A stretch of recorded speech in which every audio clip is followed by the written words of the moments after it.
When I was writing Crazy Love, it actually started with a different title. We had a working title of Obsessed with Jesus in a Lukewarm Church. And I kind of knew that I wouldn't end up with that title because it was kind of long, but I love the idea of being obsessed.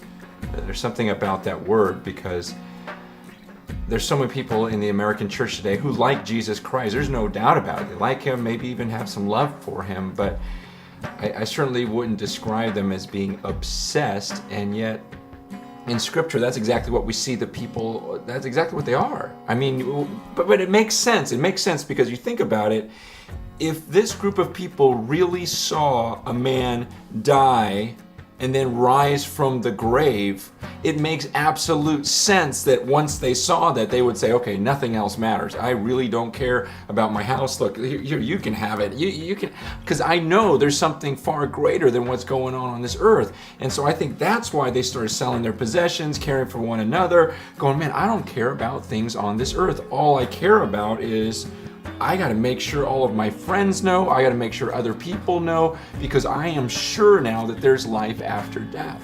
So when you read that, it absolutely makes sense that these people are obsessed. That's why they're getting together in each other's homes saying, we can never forget what we saw. Let's take of this bread. Let's take of this cup. Let's always be reminded we saw the Son of God. We touched him, we spoke to him, and we saw him die for us, and then we saw him rise from the grave. Absolutely nothing else matters. Now, what wouldn't have made sense is if the Bible said these people experienced all that, they saw the Son of God tortured, they saw him die on a cross, they saw him rise again, so they decided to get together once a week and have services where one of them would preach and they'd have really cool music, and then they went back to life as usual.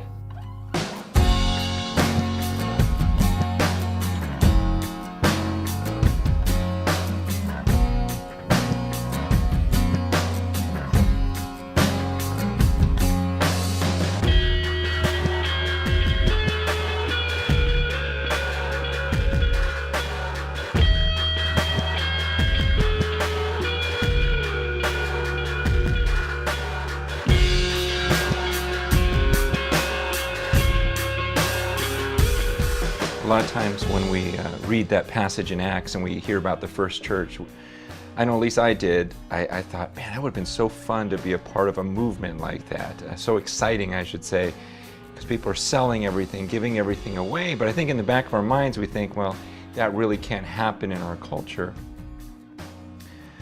But it was interesting because we had this elder meeting a while back and we all asked the question, why not?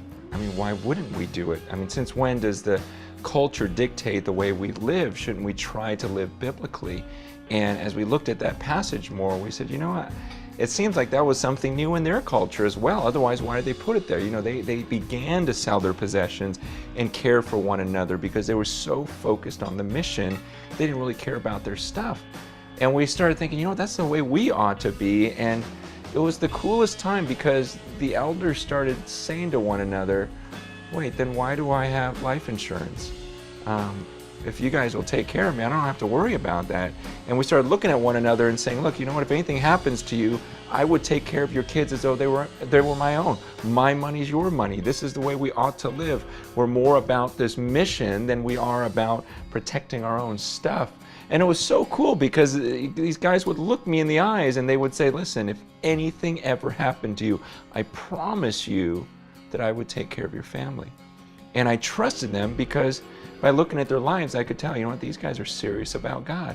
They would not back off of that commitment. And so we started kind of relinquishing all of our possessions. I mean, honestly saying to each other, you know what, my car's your car, my bank account's your bank account. You know, we really are family. This really is a spiritual family here. And I don't use this word a whole lot, but it truly was awesome. I mean, there was something about that time where I walked away that night going, wow, that felt so biblical. That actually felt like Christianity. In your groups this week, it'd be great if you answered the question, why not? In other words, ask each other, well, why can't we live the way they did in the early church? Why wouldn't we do that? And be honest with issues of trust. because it takes tremendous trust to live that way, that others will actually follow through in their commitments to you. I mean, even in the early church, there was a sense of accountability. I mean, there were still guidelines where people said, look, if a man does not work, let him not eat. So it wasn't like a bunch of freeloaders, but it was a group of people that were all so committed to the mission that they weren't consumed with some of the things that we get consumed with.